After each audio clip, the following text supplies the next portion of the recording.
Nasihanjum dear in mathematics from TTWRDC Women Devarkonda.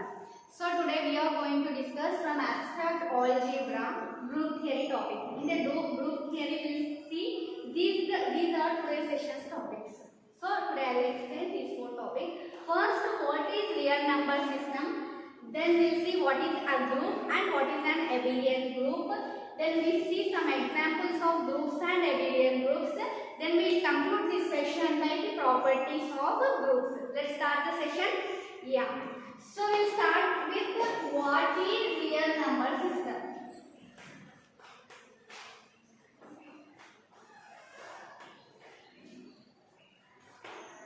What is real number system? I think we might have studied this in our 7th standard itself only. Still I will explain this because to know, to go into depth in group theory we need these basic steps. So in real number system we will see first what is natural number set. What is natural number? What are natural numbers? So natural numbers are also known as countable numbers. So the other name for natural numbers is countable numbers. And the natural number set this set contains the number 1, 2, 3, 4 and so on. So natural number consists of 1, 2, 3, 4 and so on. And the natural number set is defined by the letter capital N. Okay. Next, whole numbers. Next set is whole numbers set. So you might have observed in natural number sets 0 is missing. So why 0 is missing? In natural number sets are known as countable numbers. So 0 is not a countable number. So moving to whole numbers. Whole number set consists of the numbers such as 0, 1, 2, 3 and moving on to so on. 0, 1, 2, 3 and so on. This goes infinitely. And the whole number set is denoted by the letter capital W. Next, moving to integers. So integer sets consist of negative numbers, 0 and positive numbers. And integers set is defined by the letter here Z. We denote integers by Z. Z consists of so on negative numbers, -2, -3, -2, -1, 0, 1, 2, 3 and so on. So you might have thinking that we are denoting natural numbers by N, whole numbers by W. Why we are not denoting integers? Why we are denoting integers by Z means Z in German Zehlan. It is derived from the word Zehlan. Zehlan is nothing but in German Zehlan means numbers. Therefore, the set of integers is denoted by the letter Z. After integers, we have rational numbers. We have rational number set. Rational number set consists of numbers of p by q form. Small p by small q. Where what are these pq means? These pq's are coming from integers. Where p comma q belongs to integers, and strict note here q is not equals to 0. And set of rational numbers is denoted by here q. So here why q is not equals to 0 means if in case q is equals to 0, something by 0 is equals to infinite. Infinite means that is not defined. So that is infinite. That is not defined. So here q is not equals to 0. Next, irrational numbers. Irrational numbers means those consist of √3, √2, √5, pi. Because the value of √3 is 1.732 and it continues. It never ends. The value of √2 is also 1.414. It never ends. It goes on like that. The value of pi is equals to 22 by 7, 3.4 or something. It never ends.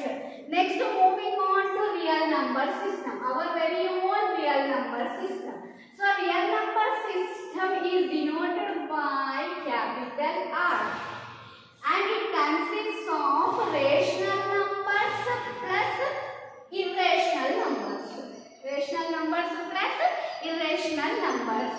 Next, complex number set. Complex number set is denoted by C and it consists of numbers of the form a plus or minus ib, where a comma b belonging to r and I square value is equals to minus 1. If we observe the relation between all these sets, natural number set is subset of whole numbers. Whole numbers set is subset of integers. Integers is denoted by z, which is subset of rational numbers, which is subset of real numbers. This is the real number system. So, next, as per schedule, we have to move to groups. But before going to groups, we see some principles here. First principle is that well-ordering principle. What is that one? Well-ordering principle. What well-ordering principle states here? What well-ordering principle states here? Every non-negative set of integers or every set of positive integers here. Clearly, every set of positive integers must have a least number. Must have a least number. See here. What does this well-ordering principle states is every positive integers set. Every positive integers set must possess an least number. We see here with some examples. Examples 1. Take the set of odd numbers. What is the set of odd numbers here? 1, 3, 5, 7, 9, 11, so on. So what is the least number here? Yes, 1 is the least number in the set of odd numbers. So similarly, move to the set of even numbers. 2, 4, 6, 8, 10, so on. What is the least number? Is there a least number? But least number is nothing but the smallest number. What is the smallest number in this set? 2 is the smallest number in this set. Next, if you take prime numbers, what are prime numbers? 2, 3, 5, 7, 11, 13, so on. What is the least number here? 2. So, according to this principle, every set of positive integers must have a least number or a smallest number. So, next we move. What is a prime number? Yes, what is a prime number? Everyone knows that. Every integer, every positive integer,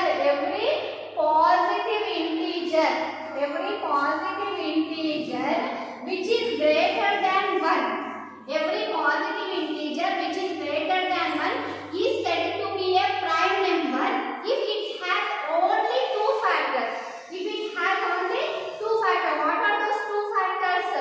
1 and the number itself. 1 and the number itself. For example, take here any number. Take here 3. What are the factors of 3 and 8? 1 into 3. Does 3 have any other factors than 1 and 3? No, means 3 is a prime number. Similarly, take 7. 7. What are the factors of 7? What numbers divides 7? 1 and 7. So 1 7 the 7. Does 7 have other factors than 1 and 7? No. So therefore it is also a prime number. Moving on to 9. Yes, moving on to 9. I can write 9 as 1 9s are 9.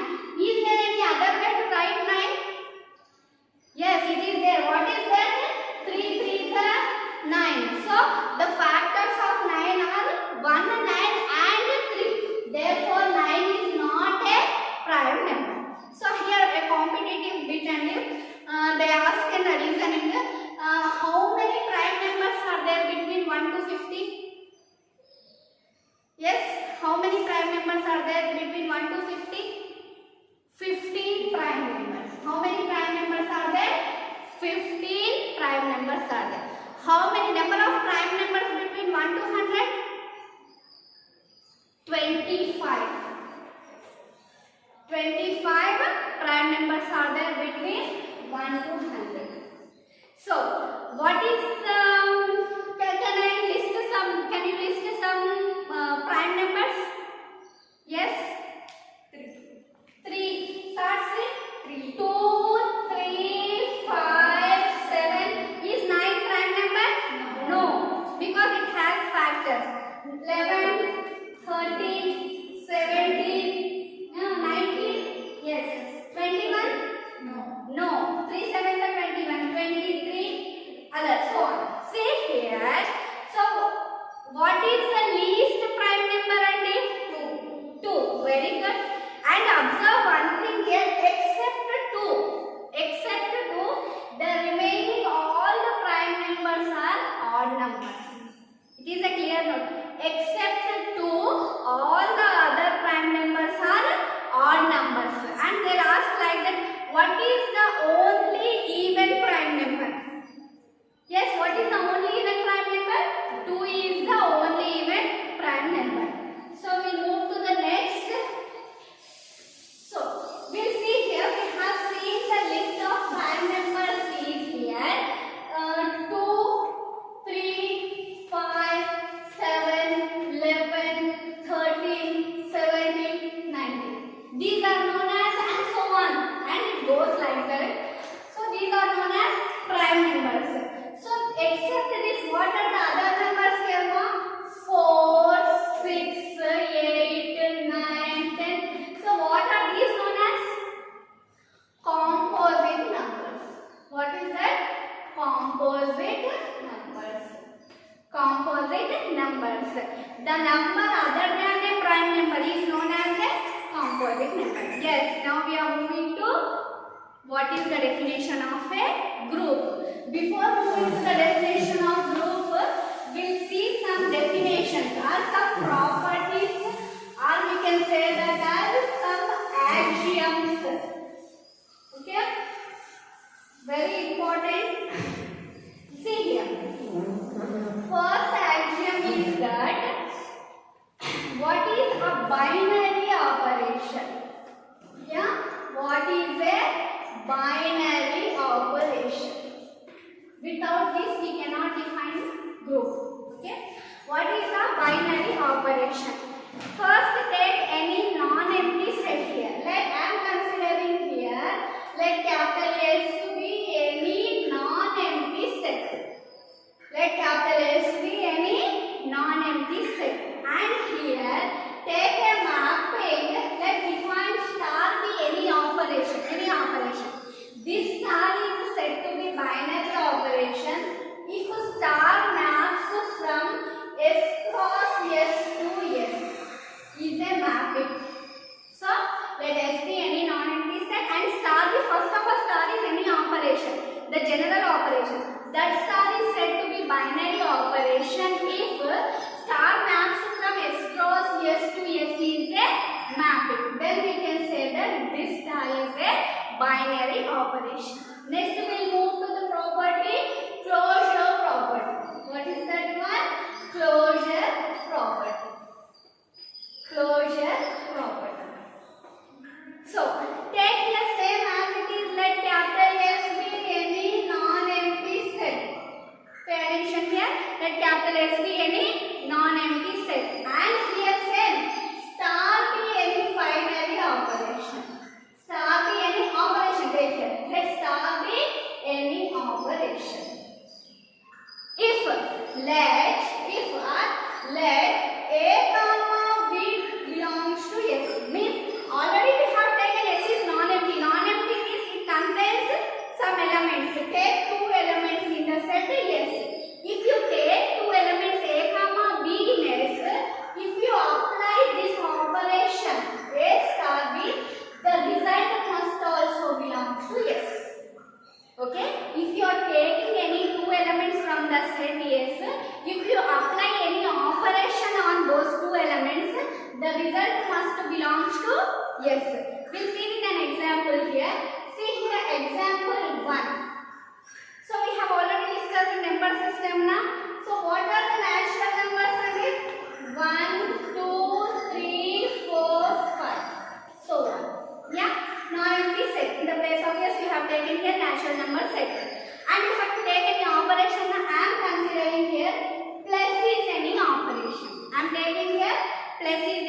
operation. Take any two numbers. Take here 2, 3 belongs to n. Is that 2, 3 are there in S? Yes, 2, 3 belongs to n. So now apply the operation. What is the operation here? 2 plus 3. What is the result? 2 plus 3 is equals to 5. Is 5 is there in n? Yes, belongs to n. So you have taken 2, 3 belongs to n. You have applied an operation on that.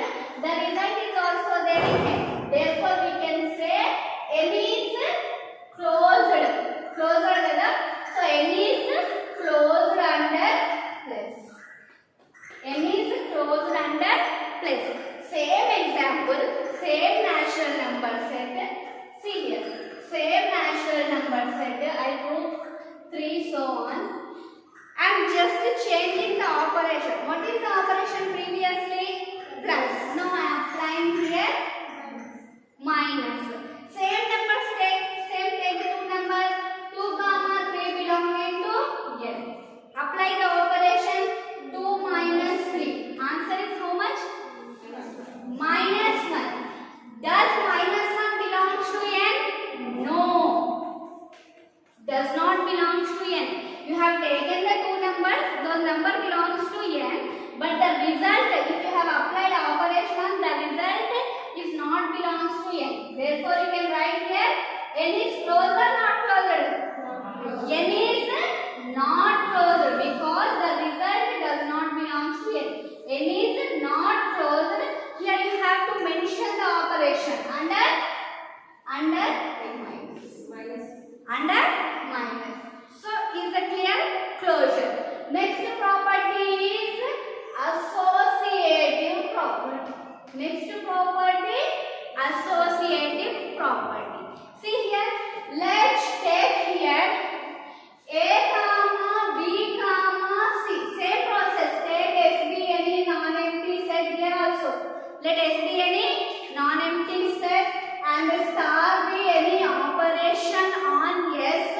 Let A comma B comma C belongs to S implies A star of B star C is equals to A star B star C.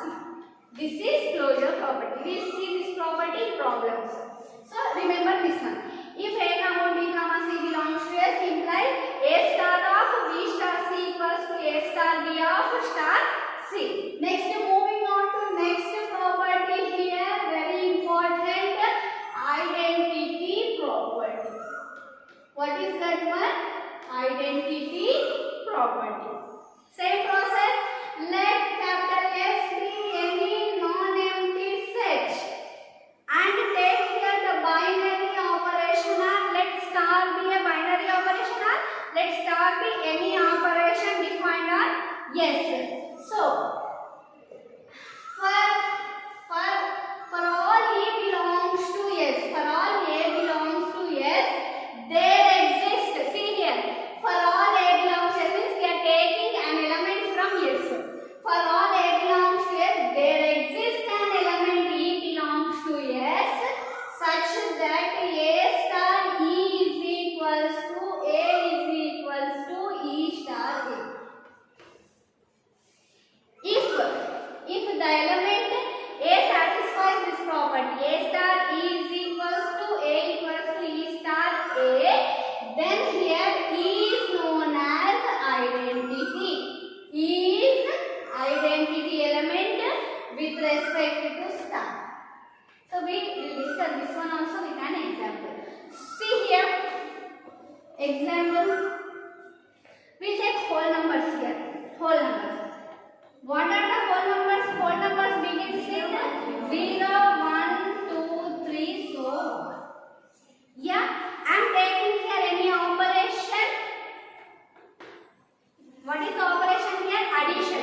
important. Zero is additive identity. What is that? Zero is additive identity. Am I clear? Zero is additive identity and zero is the identity element. Whenever you get plus, what is the identity there? Zero. Blindly you can put zero. Shall we see another example with respect to multiplication? Yeah. Shall we take integer set? Yes. Integers is equals to so on minus 3, minus 2, minus 1, 0, 1, 2, so on. So take here minus 2. First we start with the positive number. Take here 6. 6 belongs to Z. Yes. Does 6 belongs to Z? Yes. If and here binary operation is into multiplication. So 6 into how much is equals to 6? Don't say 0. Because 6 into 0 is again 0. Yes, how much? 1. 6 into 1 is equals to 6, which is equals to 1 into 6 equals to 6. So from here you have a clarity. Now what is the multiplicative identity? 1 is the multiplicative. Take another example. Take minus 10. Minus 10 belongs to integers. Is minus 10 belongs to integers? Minus 10. Yes. So minus 10. How much you have to multiply to get minus 10 here? 1. So write down one clarity here got no? 1 is multiplicative identity. 1 is multiplicative identity. Are you sure? What is the additive identity element? 0. What is the multiplicative identity? 1. So if they had given plus and multiplication goes. In other cases we have to find. Next is that next property. After identity we have to move to the inverse property. What is that one? Inverse property. What does inverse property states? What does inverse property states? What does inverse property states? Same process. Take SB any non-empty set and star B any operation or binary operation on yes. See here, for every A belongs to yes. See here, for every A belongs to yes, there exists B belongs to yes, such that A star B is equals to B star A is equals to E. Am I clear here? So for every A belongs to S, there exists B belongs to S such that A star B is equals to B star A is equals to E. What is E here? What is E here? E is nothing but identity element. We'll see an example here. Let 2 belongs to N. No, we'll take here integers, real numbers. Let 2 belongs to R. Take here cross is the operation. 2 into dash is equals to, see here, what is the identity element with respect to multiplication? 1. So, how much we have to multiply to 2 to get 1? Here, we have to multiply 1 by 2. And check, is this 1 by 2 belongs to R? Yes, 1 by 2 belongs to R. Therefore, we can say that 1 by 2 is the inverse of 2. And lastly, what is commutative property? Yeah, what is commutative property? What is commutative property? Same process. Let's take SB any non-empty set and star B any operation. For all A comma B belongs to S implies A star B is equals to B star A. Yes, A star B is equals to B star A. Then we say that this S satisfies commutative property with respect to star. Yes, I think we are clear about the properties. What is the first property? Closure property, associative property, identity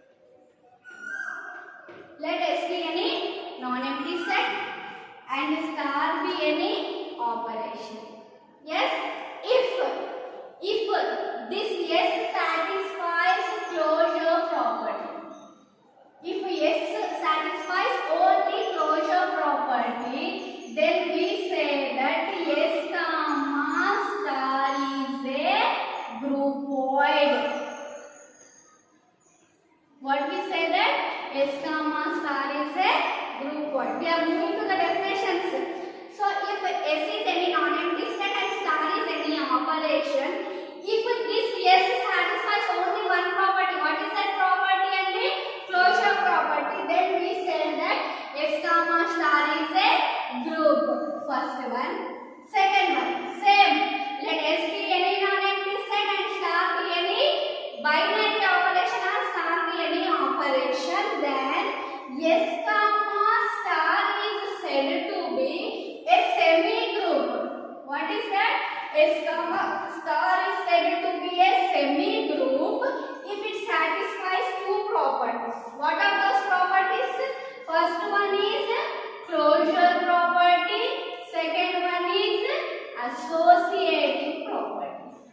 So you have to ask the question, what is a semi-group? Let S be any non-empty set and star be any operation. On S comma star is said to be a semi-group. Semi-group, it satisfies two properties. What are those? Closure and associative. Same process, S be any non-empty set and star be any operation. S comma star is said to be a monoid. What is that word? Monoid. If it satisfies three properties. Can you name those properties? Yes. Closure, associative. Third one is identity. What is the third property? Identity property. So S comma star is said to be a monoid. It satisfies three properties. What are those? Closure, associative and identity. Now we are moving to our definition. What is that?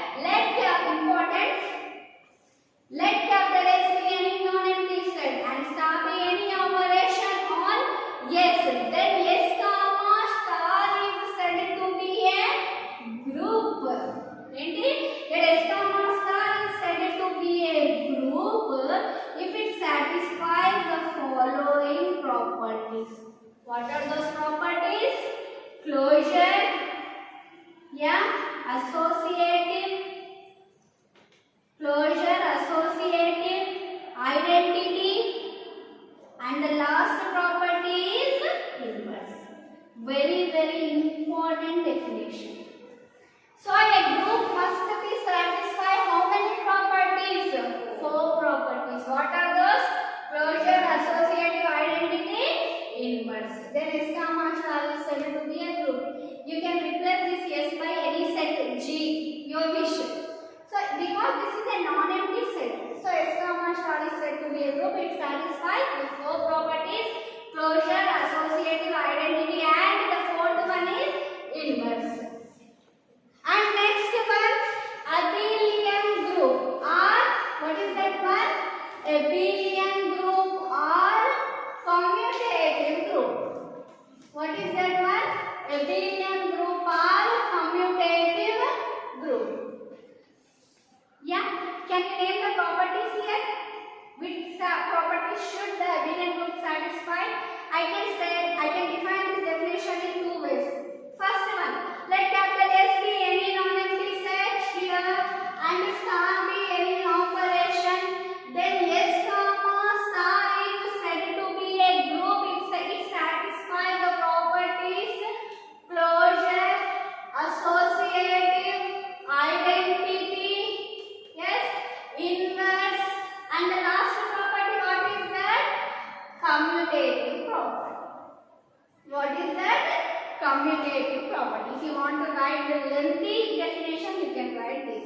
Let capital S be any non-empty set and star be any operation. Then S comma star is said to be abelian or commutative group if it satisfies the following properties: closure, associative, identity, inverse, commutative. If you want to make it sweet and short, let capital S be any non-empty set and star be any operation. The group, already S comma star, the group S comma star is said to be abelian group if it satisfies the commutative property. Because we are writing that if already we are writing S comma star is a group, the group S comma star is said to be abelian if it satisfies the commutative property. So these are the This is the topic groups and abelian groups. Next, shall we move to the next? We'll see some examples of groups here. So we have discussed earlier some number systems, no? Number system, natural numbers, whole numbers, integers. We will see those sets are groups or not. First we'll see, check first problem. Check whether z comma plus. Check whether z comma plus is a group or not. Check whether z comma plus is a group or not. So what we have to check, if the z comma plus, z is nothing but here set of integers, and what is the binary operation here? Plus. So if this z comma plus is a group or not, we'll check here. So group means it must satisfy how many properties? 4 properties. What are those? Closure, associative, identity and inverse. In a solution, firstly we write what is actually z. What is z here? Z is equals to so on minus 3 minus 2 minus 1 0 1 2 3 and it goes so on. So and what is the binary operation here? Plus. Plus is here operation. Plus is here operation or binary operation. Yeah, first we will move with which property? What is the first property name? Closure. What is the closure property name?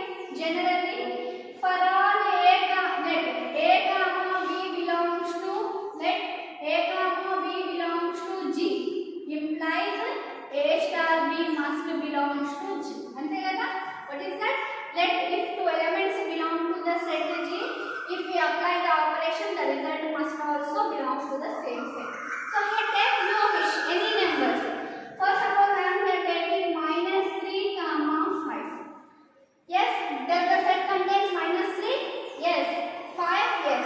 Minus 3 comma 5 belongs to Z, which implies, now apply the binary operation on this. Minus 3 plus 5. Why I am applying the plus means here plus is the binary operation. Minus 3 plus 5 is equals to how much? 2. Is this 2 belongs to this Z? Yes. 2 belongs to Z. In the similar process, you can check with any numbers. Randomly, you can check with any number. Therefore, minus 3 comma 5 belongs to Z. You have applied the operation plus and the result also belongs to Z. Therefore, you can write here Z is closed under addition. Here Z is closed under addition. Yeah. Next, moving to associative. What is the associative property? A star of B star C is equals to A star of B star C. A star B of star C equals to A star of B star C for all here A comma B comma C belongs to G. Why I am writing this is generalized. So here you can take any numbers. You wish randomly you can choose any numbers. I am writing here minus 2, 3, 1. You can choose any of your choice. Is those number belongs to Z? Yes. Minus 2 belongs to Z. 3, 1. So apply on LHS. What is LHS? Here LHS is A star B of star C. Here what is the operation? In place of star we have operation here plus. So A plus B of plus C, which is equals to, now apply here minus 2 plus 3 of plus 1, which is equals to minus 2 plus 3 is 1. 1 plus 1 is equals to 2. Similarly take RHS. What is RHS here? A star of A plus of B plus C. I am replacing this star with my own operation given in the hypothesis. So which is equals to minus 2 plus of 3 plus 1, which is equals to minus 2 plus 3 plus 1 is nothing but 4. Minus 2 plus 4 is equals to 2. See here,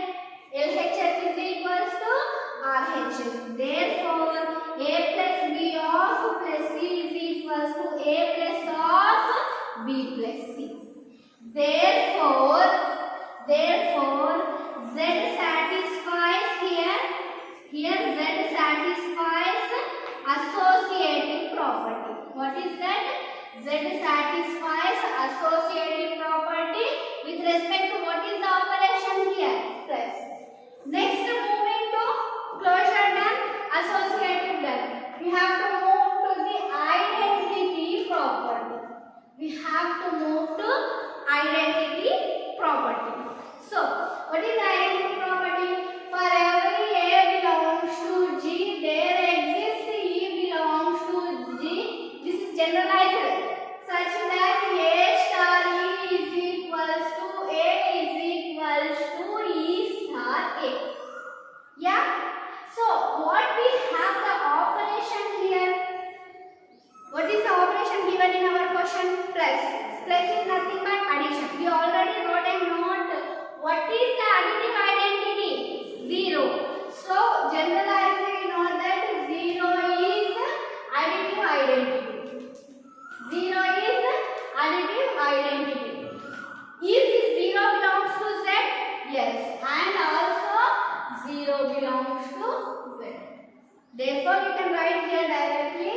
Therefore, A plus 0 is equals to 0 plus A is equals to A. Means here 0 is identity element.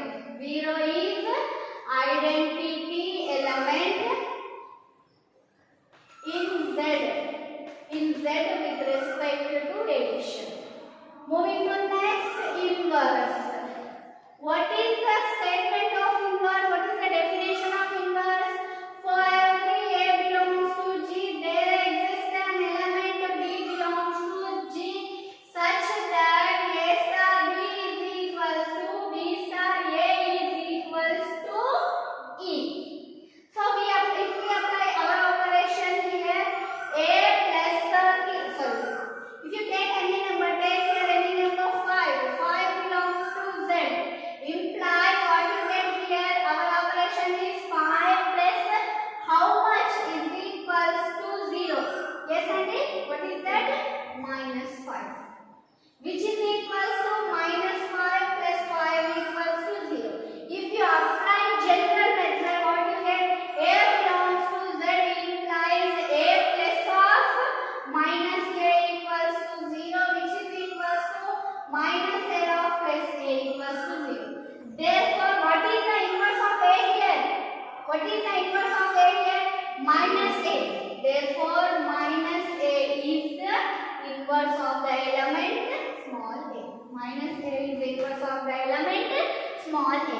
See here, this Z comma plus satisfies closure, associative, identity and inverse property. It satisfied all the 4 properties. Therefore, Z comma plus is a group. What we can say that? Z comma plus is a group. I think we are clear on this. We see some more examples. We see all the sets with respect to addition and multiplication in brief. We won't go into depth. We see here. First, what is the set? Natural number set. Is n comma plus is a group? Quickly you can say, is n comma plus is a group or not? First example. I am saying it's not a group. It's not a group. Why? Is not a group. Can anyone? It is not a group. Can anyone say the answer? Why? Why n comma plus is not a group? Yes. It satisfies closure. It satisfies associative.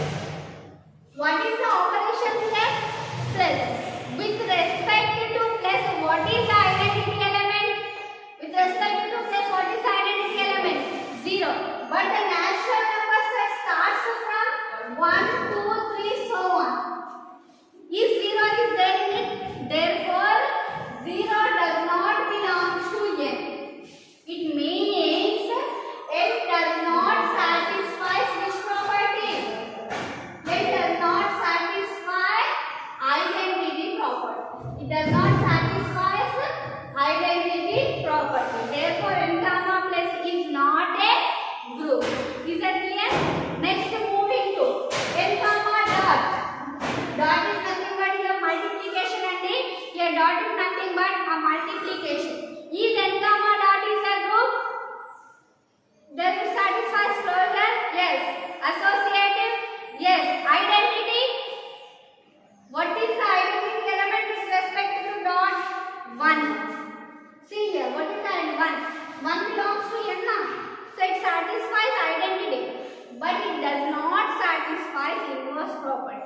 We'll see here. Let's take here 4 belongs to n. 4 belongs to n, which implies 4 into 1 by 4 is equals to 1 is equals to 1 by 4 into 4. What is the inverse of 4 here? 1 by 4. But is this 1 by 4 belongs to n? No, because natural numbers contains only elements 1, 2, 3, 4, so on. So 1 by 4 does not belong to n. So here n comma dot is not a group because it does not satisfy inverse property. It does not satisfy inverse property. So we'll see some properties here. If there is time, we can move some more examples. So first we move to theorem 1. Theorem 1 is here. Here theorem 1 is in a group G, cancellation laws holds. Statement. What is the statement? In a group G means here they are giving G is a group. In a group G, what he was saying? Cancellation laws holds. What was he saying? Cancellation laws holds. We have to prove in a group G cancellation laws holds. So what are the cancellation laws that is given in the question? That is DA is equals to CA implies B is equals to C and AB is equals to AC implies B equals to C. Here this one is known as right cancellation law. Right cancellation law, and this one is as known as left cancellation law. So we'll prove this theorem, and this is so easy to prove it. See here what is given in the hypothesis. It is clearly given that G is a group. Let G be a group here. And indirectly he has given here, see here, D dot A is equals to C dot A. Means what is the operation here, and here dot is the operation. So here clearly given G is a group, which means G is a non-empty set. Now take here, let A belongs to G. Okay, A belongs to G because G is non-empty set. As G is a group means it satisfies closure, associative, identity and inverse, and an element belongs to G by inverse property. A inverse belongs to G. A inverse belongs to G is the inverse of the element A. By which property? By closure property. So A inverse belongs to G is the inverse. And what is the identity? Let E belongs to G be the identity element here. What is the identity element? E belongs to G be the identity element here. So now consider LHS. Consider LHS, we have to prove RHS. By considering LHS, we have to prove RLHS. What is LHS here? Consider DA is equals to CA. Now do one thing, post multiply with A inverse on both sides. What we are doing here? Post multiplying. We are post multiplying with A inverse. With A inverse on both sides. What does it mean by post multiplying? If we multiply in front, it is known as pre-multiply. If we multiply after the term, it is known as post multiply. Implies DA of A inverse is equals to CA of A inverse. Which implies, now use here associative property. What is the associative property? AB of C equals to A of BC. According to associative property, B of AA inverse is equals to C of AA inverse. Yeah, by which property is this? This is according to associative law or associative property, which implies we do know that what is A dot A inverse? A dot A inverse equals to E, which is equals to A inverse A by identity law. So A dot A inverse is equals to A dot A inverse equals to E. So B dot E is equals to C dot E. Again, what is the value of B dot E? This is by inverse. A dot A inverse equals to E by inverse law. Again, by identity property, B dot E is equals to how much? Which implies B dot E is equals to B and C dot E is equals to C, since by identity property here. So what you have considered earlier, BA, therefore BA is equals to CA implies B is equals to C.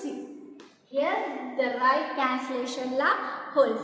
Similarly, again consider here AB is equals to AC. You do one thing here, pre-multiply with A inverse here. Here pre-multiply with A inverse on both sides. What you get here implies A inverse of AB is equals to A inverse of AC. Again apply associative law here. You can write this one as A inverse of A equals to B and equals to A inverse of A equals to C. This is by which law you have to mention here? It is by associative property, which implies you know that by inverse property we have already wrote here A dot A inverse equals to E equals to A inverse dot A is nothing but E dot B is equals to E dot C.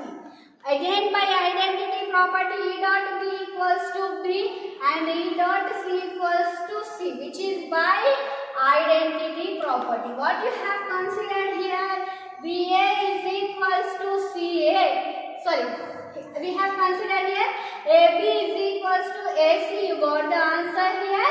B equals to C. By this we can say that left cancellation law holds. Means in a group left cancellation law and right cancellation law holds. Means in a group both the cancellation laws holds. Thank you very much for giving me this opportunity. Thank you very much.